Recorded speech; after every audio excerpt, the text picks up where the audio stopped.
Olha eu aqui de novo. Bom, para quem não conhece, é a primeira vez por aqui, eu sou a Vivi Elias Moreira e é uma honra de novo estar aqui com vocês nessa nossa etapa, nossa segunda etapa, nosso segundo vídeo com uma outra convidada que super me inspira e mais do que isso, mais uma grande amiga que eu fiz da vida, que é a Elisângela Almeida, que vai conversar um pouquinho aqui com a gente sobre desafios da carreira de controller, afinal, começando o que é controller, mas mais do que isso, sobre toda a experiência que ela teve na carreira profissional, até como expatriada e algumas outras dicas a mais aí para compartilhar com todo mundo. Mas eu não poderia começar de outra forma que não fosse agradecendo muito, muito obrigada pela repercussão do primeiro vídeo. Agradecimento especial aí ao site Mundo Negro, que está dando todo o suporte na divulgação. Então, Silvia, muito obrigada. Obrigada a todos vocês que compartilharam e vamos fazer muito, muito agora com a Elis também, porque essa voz precisa ser conhecida e precisa ecoar por todo mundo, para todo mundo, né? Então, Elis, eu vou deixar com você, para você se apresentar. Olha que mulher linda, gente. O pessoal anda só assim, tá vendo, Elis? Vamos lá, é com você. Oi, Vivi. Muito obrigada. Eu fico muito lisonjeada pelo convite, muito feliz de falar um pouco de finanças, falar um pouquinho do que é ser controller, muito mais ainda por estar falando com você, que também é uma grande inspiração. E, Obrigada. bom, eu acho engraçado porque às vezes as pessoas acham assim, poxa, finanças é chato, né? E por muito tempo, assim, dentro das empresas, olha, o pessoal de finanças, é aquele pessoal que diz não, que só diz não, e o pessoal das regras, né? E aí vem uns nomes aí diferentes em inglês. O que é realmente controle? Porque muitas vezes as pessoas conhecem o contador, conhecem o gerente, o financeiro. E o que é o controle? Na verdade, é um nome importado, né, dos Estados Unidos, muito usado. E aí as pessoas se confundem muito porque existe também a palavra CFO, existe o gerente Uhum. financeiro. Qual é a diferença entre eles? O que acontece é que o controller é uma figura que surgiu nas empresas grandes, nas multinacionais. Aquelas multinacionais, o que acontece? Você tem um diretor financeiro e você acaba tendo várias filiais ou subsidiárias nos países, ou mesmo dentro dessa empresa tem outras empresas grandes também. E aí foi criada essa figura do controller. E aí qual a diferença entre um controller e um diretor financeiro ou um CFO? O CFO ou diretor, se a gente usar o pé da letra, ele direciona, diretor direciona. E o Uhum. controller, ele controla. Uhum. Então, o controller é o profissional de finanças que ele está até mais perto do negócio. E ele é responsável pelo planejamento financeiro da empresa e todas as atividades financeiras é, relacionadas. E aí, o que acontece? Geralmente, quando é uma empresa grande, ele vai ter uma figura de um CFO, de diretor financeiro, e as empresas menores, o que acontece? Essas duas posições, elas acabam se fundindo. Uhum. E aí, por isso que aí você vai ver muitas startups, muitas empresas que estão em crescimento chamando de controller. Que às vezes você vê, poxa, é um CFO com cara de controller, um controller com cara de CFO. Porque acaba sendo, essa pessoa, ela acaba dando realmente esse direcionamento, falando das políticas financeiras, né? Como essa empresa vai tratar das suas finanças, qual o apetite para o risco, qual é o direcionamento dos investimentos financeiros dessa empresa, e vai estar lado a lado com o CEO, dando essa direção da parte financeira, mas também numa empresa de menor porte que essas multinacionais, ele também é essa pessoa que vai estar muito próxima à operação. Ele vai estar fazendo a execução orçamentária junto com as áreas, os departamentos.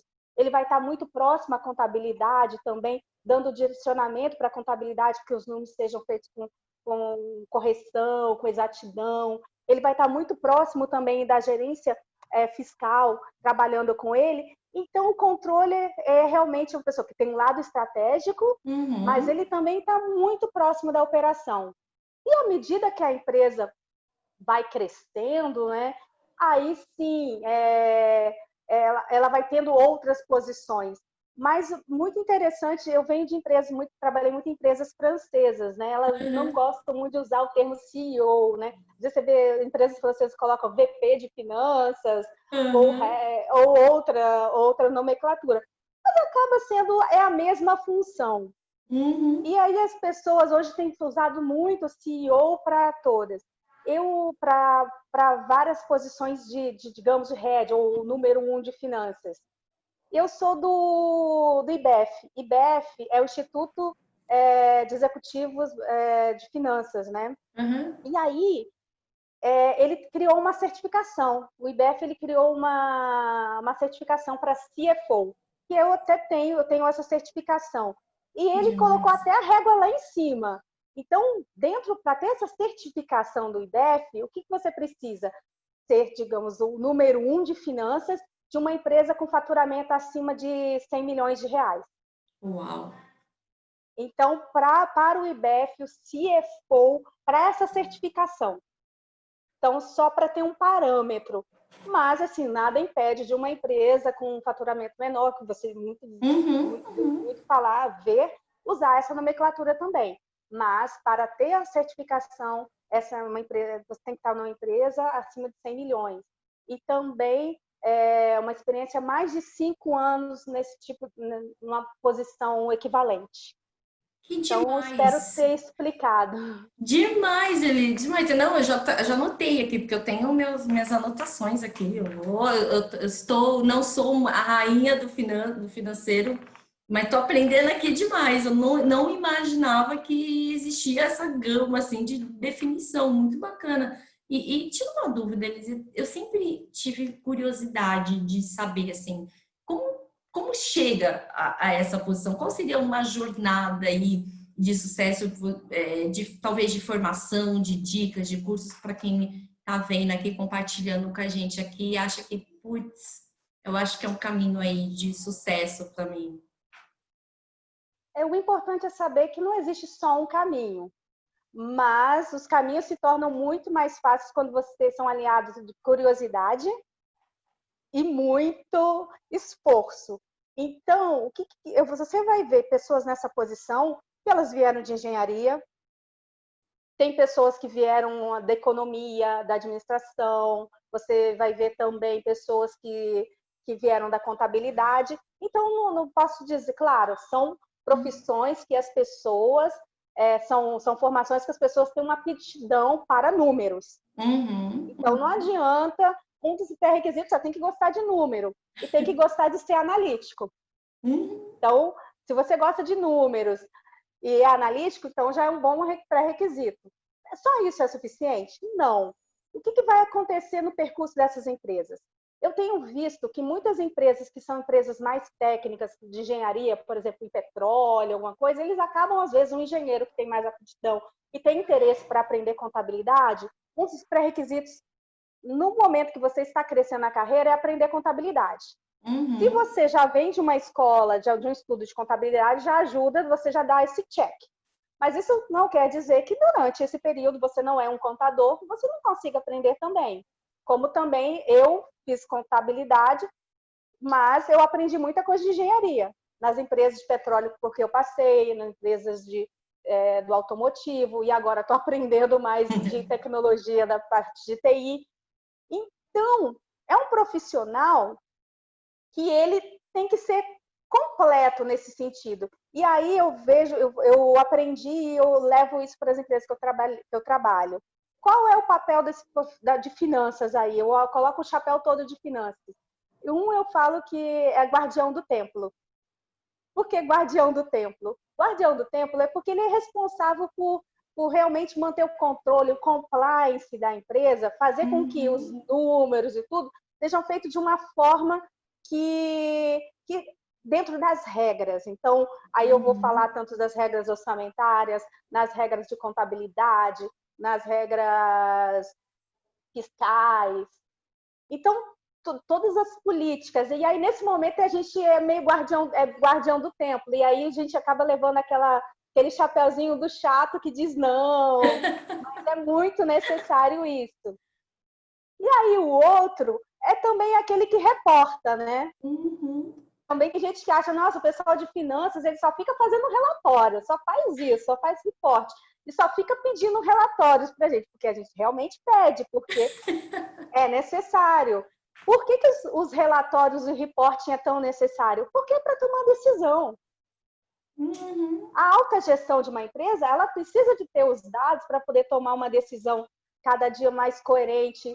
E, além de tudo, os cenários mudam a todo momento. Você faz projeções, mas o cenário muda. Então, você tem que estar sempre nutrido de novos dados.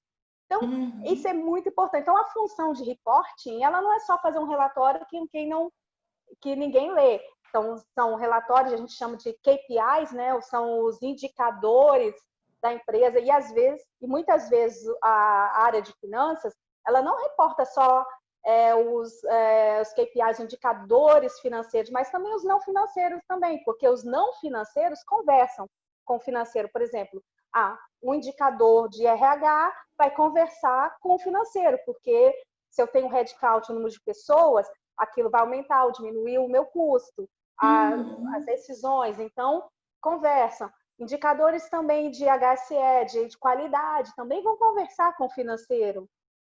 Então, ela também é interessada em indicadores não financeiros. Então, essa função de reporting acaba tendo, como é um pessoal que já tem mais habilidade para ficar reportando e fazendo relatório, você acaba consolidando todos os KPIs da empresa toda.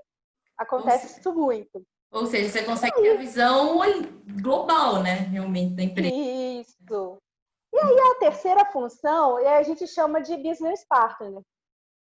E aí, ele é, assim, parceiro do negócio. E aí, uma das funções ali da controladoria é fazer o orçamento. Uhum. E aí, o orçamento em si não é um orçamento para você pregar na parede, olha, eu disse que vou gastar 100, vou ganhar tanto. Tem um processo, uma jornada durante o ano que a gente quer a execução orçamentária, que é você acompanhar aqueles custos, acompanhar aquelas receitas e fazer valer. E não é só, eu estou fiscalizando. Aí o business partner é como eu posso ajudar o negócio para que essas metas que a gente que a gente definiu juntos no início do ano, como nosso orçamento, elas sejam cumpridas. Então, cada vez mais o financeiro, o controller, o CFO, todo o time de finanças, ele é visto como um parceiro do negócio. Então, não existe mais aquele contador, aquela pessoa de finanças que fica lá dentro da salinha lá e que ninguém vê. Ele tem que ir conversar com o seu negócio. É uma empresa de tecnologia, entender de tecnologia, poder falar sobre isso. E às vezes, assim, muitas vezes o financeiro não é chamado para falar do negócio porque acham que ele não conhece. Mas sim, quem pode até, de certa forma, explicar isso até de uma forma que os investidores entendam. Se você olhar nos reportes para investidores, você tem operação, claro, tem todo o reporte operacional, mas acaba que os investidores eles acabam se decidindo pelas informações que vêm de finanças.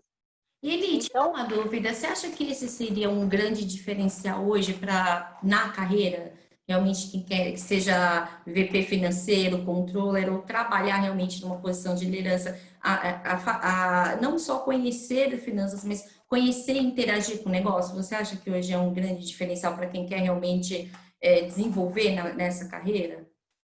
Total, sem dúvida nenhuma. Se você quer fazer diferença e ser notado como um bom profissional, esse conhecimento, esse envolvimento com o negócio é super importante. Até porque, desde quando eu estava na faculdade, a gente ouvia falar que a contabilidade vai acabar, daqui a pouco vai tudo automático. Não vai acabar não, gente. Desculpa.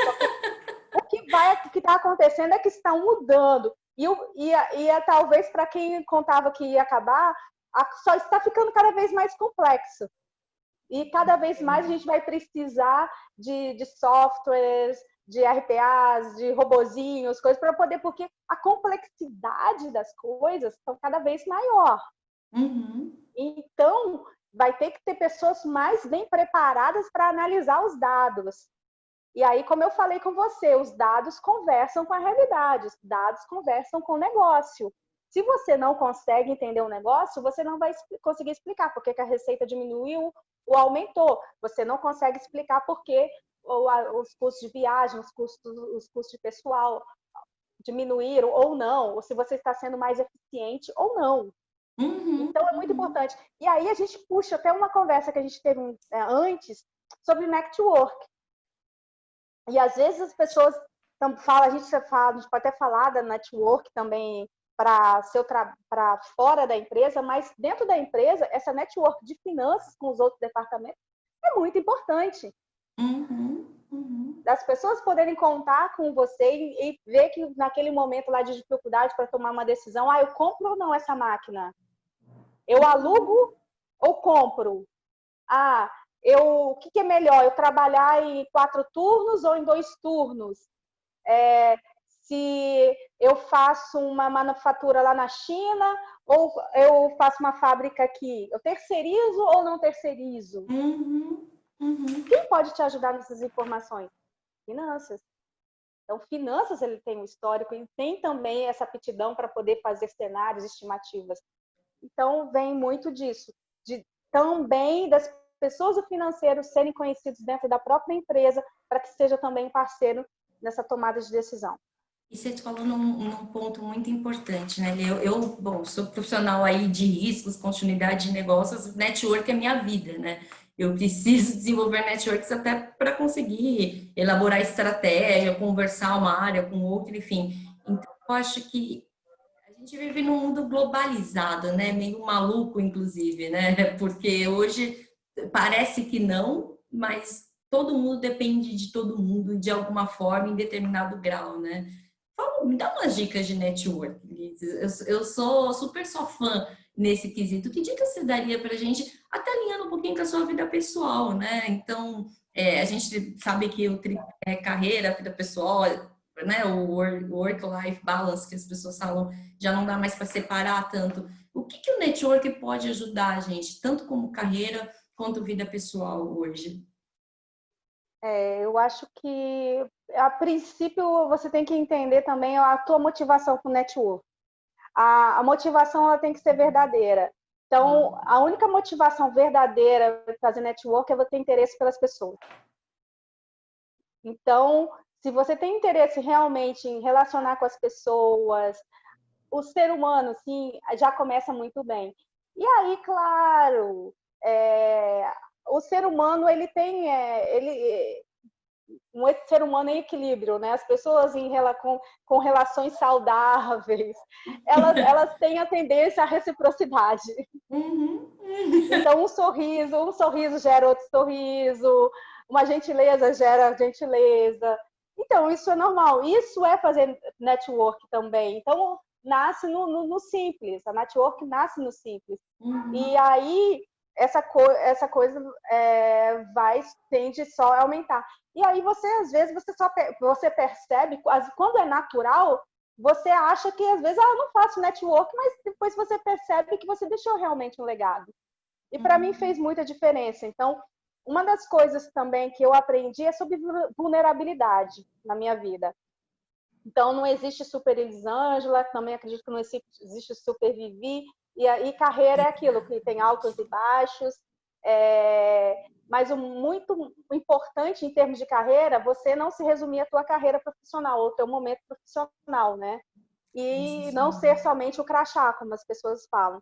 E aí, o ano passado, eu estava em transição de carreira, não estava trabalhando. Aí, no primeiro momento, vou ter um momento de lazer, vou viajar, fazer minhas coisas, mas depois a gente tem que pagar a conta. Os boletos chegam, né, Lê? A gente trabalha porque gosta, mas também tem que pagar boletos. Exatamente. E aí, no primeiro momento, eu assim, eu não acionei a minha rede de contato. Porque a gente fica assim, nossa, eu tenho tantos amigos, mas eu não quero que as pessoas pensem que, poxa, estou usando isso. Mas aí eu tive mais uma lição, né? Que é realmente mostrar a sua vulnerabilidade às pessoas. E aí as pessoas vêm realmente com a empatia, né? Quando a network é verdadeira, quando os relacionamentos são realmente verdadeiros. E aí, quando eu falei que eu estava à procura de trabalho, já na verdade eu fui falar isso depois de uns 3 meses, eu levei foi muito esporro. As pessoas brigaram comigo. Eu, como assim, Elisângela? Elis, como é que pode? Você não fala isso pra gente. Peraí. E aí começou aquela rede de me convidar para eventos, vão, é para jantar, para almoço. Olha, vamos arrumar, toma um café com fulano. Então, eu tomei vários cafés e várias pessoas falaram assim, e headhunters chegaram para mim, Elisângela, estou te ligando porque fulano pediu para conversar com você. Falou que eu tinha que te conhecer. E era muito legal. As pessoas falaram assim, sabe que legal você ouvir fulano falou que eu tinha que te conhecer. Eu não tenho nenhuma posição para agora, mas falaram que eu tinha que te conhecer.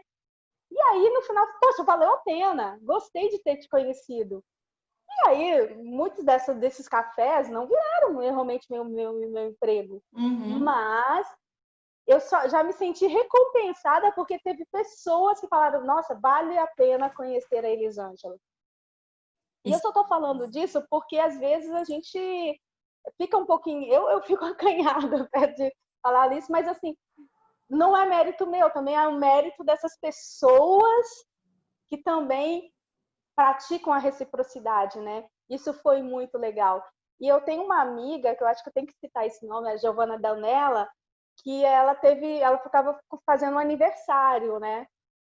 E aí, muito envolvida, as amigas iam dançar no aniversário, e assim, durante essa preparação toda, que fazer um aniversário, demanda tempo, e ela falava assim, Elis, depois do meu aniversário, a minha prioridade é você. Depois do meu aniversário, a prioridade é você. Depois do aniversário dela, realmente, ela falou assim, olha, ela mandou uma mensagem pro Red Hunter e não sei o que, ele me ligou, olha, a Giovana mandou nela. E eu só estou citando os nomes, porque na verdade, se eu citar todos os nomes, mas é porque acabou sendo um contato para a posição. Claro, eu entrei num processo com tantas outras pessoas, mas o que acontece? Os headhunters eles recebem tantos CVs que, na verdade, eles vão acabar lembrando daqueles que têm alguma referência. É muito mais fácil se tem alguma referência. Se no mercado o teu nome já é referenciado, se há pessoas que...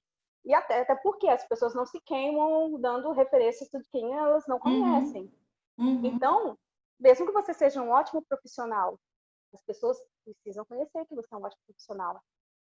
E além de tudo, além de ser um ótimo profissional, tem o que falam hoje dos soft skills, né? Sim. Você também é avaliado por como você se relaciona, como você expõe as suas ideias.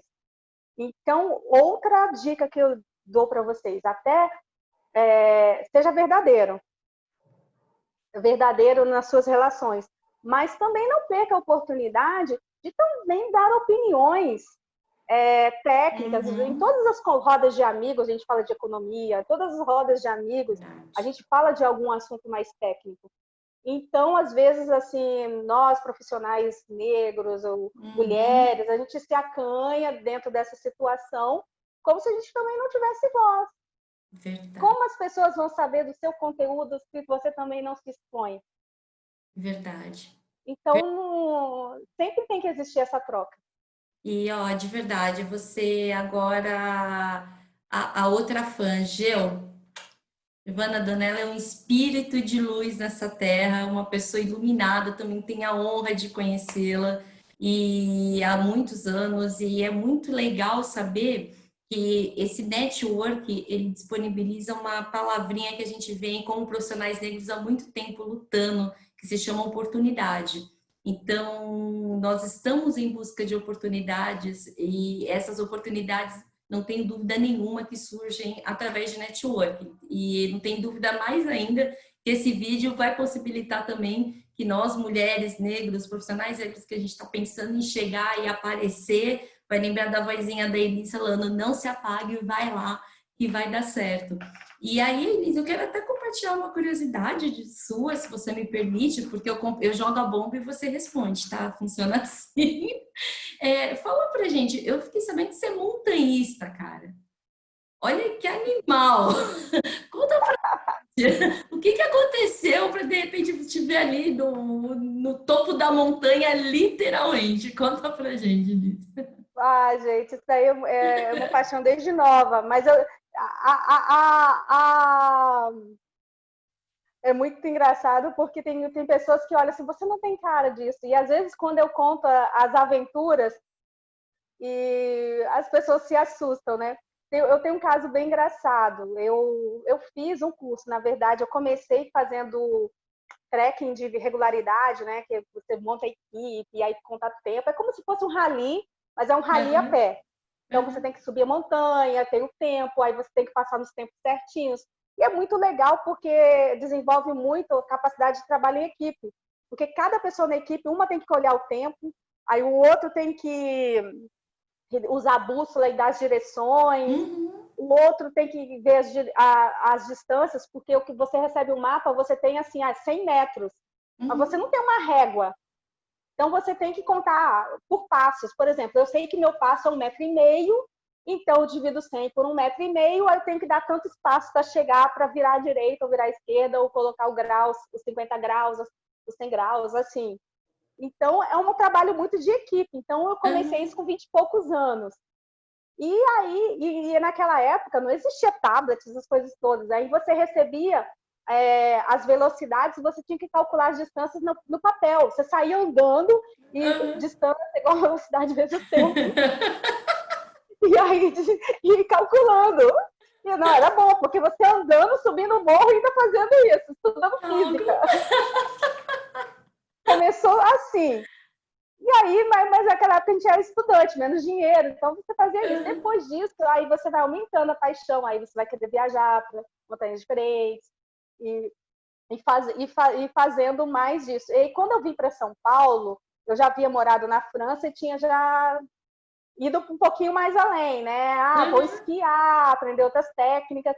Aí quando eu vim para São Paulo, eu fui, me filiei entrei no Clube Alpino Paulista, que é um clube de mais de 50 anos, assim, sabe, super tradicional aqui. E Uhum. tem um curso de montanhismo. Então você aprende todas as técnicas, você aprende a escalar, você aprende a acampar, caverna, esqueci o nome difícil, espeleologia, uma coisa assim, Uhum. espeleologia. Então você vai faz isso. E aí você tem as aulas teóricas e as aulas práticas. E aí é muito engraçado. Uma das primeiras aulas teóricas é teoria, filosofia da montanha. E aí uma das perguntas, assim, é a pergunta que a gente ouve bastante. Uhum. Por que você quer ir para a montanha, né? Por que você quer ir para a montanha? Porque antes, mais de 100 anos atrás, havia uma corrida para poder chegar no cume, havia uma Uhum. competição até entre países. Quem chegou no Mont Blanc primeiro, quem chegou no Everest primeiro, né? Aí colocava a Uhum. bandeirinha. Agora não, todas as montanhas já foram conquistadas. Se você for, qualquer morrinho aí tem já guias marcadas, não tem Eu nada para conheço. conquistar mais, né? Aí, para que fazer isso, né? Aí eu pensei assim, aí quando chegou na minha vez, assim, aí eu quero ver gente. Oi? Gente, se eu quero fazer, eu tenho essa filosofia de vida, assim, sabe? De olhar montanha. Onde eu vou ver gente que tem a mesma filosofia? Vou na montanha, né? Vou na montanha. Fazer amigos na montanha. Então, encontrar a minha turma. E aí é muito engraçado. Quando a gente conta, nesse curso teve uma das aulas que era a aula de bivac. Bivac é Uhum. você acampar sem barraca. É igual o pessoal do exército, assim, que tem que se virar e montar o que quiser. E aí as histórias das turmas que vieram lá, tipo assim, a gente vai no Pico do Marinho. O céu estrelado, não sei o quê. Vai a nossa aula, né? Nossa aula prática. E aí eu fiquei a semana toda estudando como criar o meu bivac. Aí eu olhei site do exército, não sei o quê.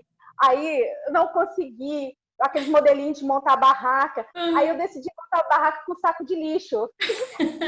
Montando assim. Aí bom, cada um tentou a sua aí, assim, e com os pauzinhos assim e tal. Vamos lá. Aí, nessa noite, foi muito legal. Fizemos o nosso jantar, tava aquele céu estrelado maravilhoso, lindo, lindo, lindo, sabe? A gente foi. E é ótimo esse clima de montanha. Eis que, meia-noite, começa uma chuva lá no pico. Sabe aquela chuva torrencial? Torrencial. Aquela chuva que, assim, em pouco tempo você já está numa poça d'água. E aí lembra a história dos três porquinhos? Qual foi a primeira barraca a cair? A minha da minha amiga. Aí a gente saiu, ei, tem espaço aí? Ah, não tem não, não sei o quê. Aí como a gente era a primeira, aí tinha uma pedra que era uma pedra com tinha uma toquinha lá, né? Eu e minha amiga, a gente foi para debaixo dessa toquinha lá. Mas só cabia realmente 2 pessoas ali. Depois começou a cair a barraca de um atrás do outro. Caiu a barraca de um atrás do outro, 3 porquinhos. E os instrutores, que eles sabem fazer bem, todos lá fingindo assim que nada estava acontecendo, aquela gritaria no acampamento e aquele vento torrencial, e eles lá. No outro dia de manhã, todo mundo molhado, em cima da pedra, mal-humorado. Aí acorda os instrutores, bom, já tava sol, né? Bom dia, pessoal! Que noite maravilhosa! A gente assim... E aí, funcionou o bivac de vocês? Sim, super. Ou seja, o mesmo ensina a ser resiliente, né, Elis? Ensina. Que Aí talvez... só a nossa mãe que não aceita, né? Aí quando eu já tinha descido, aí, no final, aí eu contei toda a saga para a mamãe, porque ainda tem a saga, tinha uma lacraia na minha perna. Essas coisas de bichinho, né? Porque, gente, também, chuva. Onde os bichinhos vão se esconder? Na toca. Que é vocês estão. Então foi a gente e os bichinhos do pico, todo mundo na toca. Normal. E aí eu ligo pra mamãe, né? A gente já tá na estrada, eu falo assim, mãe, contando. Aí minha mãe ouviu tudo calada, aí depois no final ela, eu não acredito, eu não criei filha pra isso. Mãe sendo mãe, né, Lê? Eu não criei Mãe filha sendo pra isso, você para com isso. E aí depois, aí pior, né? Aí o porteiro do prédio, uma semana depois, ele falando, e aí, como é que foi? Eu fui e contei, toda animada, feliz na minha mais uma aventura, né? Aí ele ouviu calado, aí no final ele, mas dona Elisângela, você não tem nada para fazer, não? Eu, tá bom. Ainda somos julgados pelos nossos hobbies. Eu falei, você não tem nada. Não, na verdade ele falou assim, mas isso tudo é falta do que fazer? Foi assim que ele falou, mas isso tudo é falta de fazer. Aí eu contei no trabalho que ele me falou isso, aí o pessoal, e ele nem sabe que você paga por isso. E ele nem sabe que não é de graça. Ai, Eli, a gente tá chegando no final. Por mim, eu ficaria mais 3 horas, o que já é um motivo para você voltar também. Falei a mesma coisa para o Anderson, mas já é um motivo para você voltar. Então, eu queria te pedir uma mensagem final. Uma mensagem para que profissionais com uma vida muito parecida com a nossa e que tenham objetivos em comuns, enfim, uma dica da Elisângela para quem um dia quer chegar onde você chegou, para se esconder na toquinha também em dia de chuva. Eu acho que uma coisa que a gente aprendeu muito no Mulheres do Brasil, faça tudo com leveza. E nunca faça sozinho. Acho que o que eu tenho aprendido desde o esporte até as minhas relações pessoais, as minhas relações de voluntariado, é que sempre juntos somos mais fortes e que acredite em você. E já me perguntaram muito sobre cotas, sobre isso, sobre como ajudar. Eu falei assim, é só oportunidade, como você falou no início. Conheço muitas pessoas, muitos profissionais ótimos, e o que só falta é oportunidade. Porque quando uma oportunidade se abre, é claro, ninguém quer perder. Então, quando uma porta se abre, a gente abraça de uma forma que a gente não quer voltar atrás. Então, os empregadores, acreditem nisso. As pessoas, ninguém quer conquistar algo para perdê-lo. Então, são profissionais realmente altamente assim, engajados, e só falta realmente oportunidade. E eu acho que as empresas não têm nada a perder, somente a ganhar, porque além de estar pegando uma fatia bem significativa do mercado, está trazendo profissionais que provavelmente conhecem muito melhor até que o próprio empregador, o seu mercado consumidor, né? E vamos falar a verdade, é burrice ignorar uma parcela da população economicamente ativa e economicamente capaz. E, além de tudo, o conhecimento. O conhecimento é para ser usado. Então, não é ação social, não é nada. É realmente fazer negócio. É aproveitar os recursos humanos que realmente o Brasil tem. E as empresas elas estão cada vez mais ligadas nisso. Então, Verdade. tem oportunidades. Eli, muito obrigada pela sua generosidade de estar aqui e compartilhar esse conhecimento com a gente. Agora já fica a dica, quem tiver a fim de saber sobre montanha, como montar barracas, cálculos financeiros, agora já sabe o que procurar, segue Eli. No final a gente vai mostrar, dar o link do LinkedIn dela também. Amiga, muito obrigada por essa honra de estar aqui com vocês. Aguardem os próximos Construindo Conexões com a gente. Obrigada pelo tempo de vocês e a gente se vê na próxima. Muito obrigada, gente. Beijo. Um beijo.